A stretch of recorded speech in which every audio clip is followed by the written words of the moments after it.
अस्सलाम वालेकुम अंकल जी, मैं ना अब आपकी वीडियो बना रही हूँ थोड़ी सी।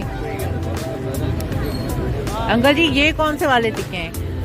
ये पोट है, ये तुर्की है, ये चिकन टिक्का है, कबाब है, टैबलेट है।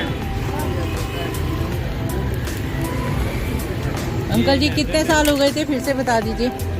ये अभी हो गए 35 साल। 35 साल।